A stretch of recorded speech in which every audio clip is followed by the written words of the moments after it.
আপনাদের কাছে অনুরোধ হলো ভাইরা, যদি বাঁচতে চান পরের চিন্তা করবেন না।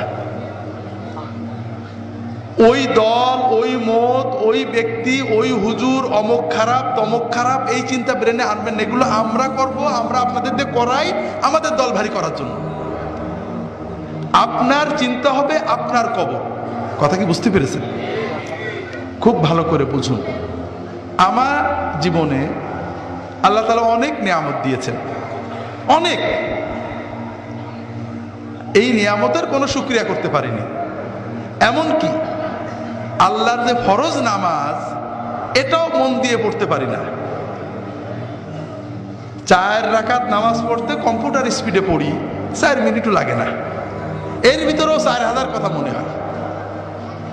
আল্লাহ যদি কিয়ামতের দিন বলেন যে তোমার এত নিয়ামত দিছিলাম, 5 মিনিট আমার দিক মন দিয়ে নামাজটা পড়তে পারলেন না, আমি তোমার নামাজ কবুল করলাম না, তুমি দোজখে যাও, আমার কিছু বলার থাকবে? এমন কোন আমল কি আমাদের আছে যে বলতে পারবো আল্লাহ তুমি এটা নিতেই হবে? আমার দাড়ি, আমার টুপি, আমার নামাজ, আমার রোজা, আমার হজ, আমার যাকাত, আমরা কি কনফার্ম যে এটা আল্লাহ কবুল করবে?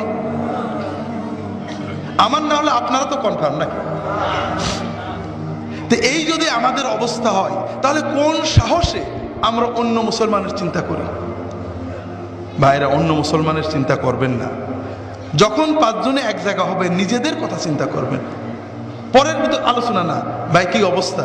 আরে ভাই বলো না, নামাজটা ঠিক করে পড়তাম, মন বসে না, দোয়া করো। ছেলে মেয়েগুলো ভালো করে পালন করতে পারছেন, দোয়া করো। নিজেদের ঈমান আমল নিয়ে চিন্তা করবেন, পরের না। ভাইরা, আমরা পরের আলোচনা কেন করি? কারণ কবরে গেলে সর্বপ্রথম মুনকার নাকির আমাদের প্রশ্ন করবে যে তোর প্রতিবেশী জামাত ইসলামের দাড়ি ছোট ছিল কা, তোর পড়শি তবলিগের লোকজন কেন বাইরে গেছিল, তোর প্রতিবেশী অমুক পিসেব কেন খারাপ ছিল, ঠিক না? এই প্রশ্ন করবে। হাজরিন, নিজের কবরের চিন্তা করেন, নিজের হাসরের চিন্তা করেন। নিজে যতটুক করতে পেরেছি, যদি মনে করেন ভালো আমল করছি, তাহলে আল্লাহর কাছে দোয়া করেন। যদি দেখেন গুনাহ হয়ে গেছে, আল্লাহর কাছে দোয়া করেন, আল্লাহ আমার সামান্য আমল কবুল করো, গুনাহগুলো মাফ করো। আর তোমার নবীর উম্মত যত আছে, অমুক ভাই তমুক ভাই তমুক ভাই ভুলের ভিতরে আছে, আল্লাহ তাদেরকে হেদায়েত করে ভালো পথ দাও, তাদেরকেও মাফ করো। এইভাবে দোয়া করলে আমাদের লস আছে ভাই? লাভ আছে, অনেক লাভ আছে ভাই। তবে আমরা তো জানি আল্লাহর জান্নাতে জায়গা তো কম, ঠিক না? যদি ফুরফুরার মুরিদরা সব ঢুকে যায়, তাহলে তো আর তবলিগেরা চান্স পাবে না, ঠিক না? যদি জামাত ইসলামরা জান্নাতে যায়, চরমুনে আলেতে তো জায়গা হবে না, কম পড়ে যাবে, ঠিক না? হাজরিন, আল্লাহর জান্নাত অনেক বড়। ওয়াসারিউ ইলা মাগফিরাতিম মির রাব্বিকুম ওয়া জান্নাতিন আরদুহাস সামাওয়াতু ওয়াল আরদু উইদ্দাত লিল মুত্তাকিন। তোমরা দৌড়াও, দৌড়াতে থাকো, দ্রুত এগো সেই জান্নাতের প্রতি, যে জান্নাত আসমান জমিনের চেয়েও বড়।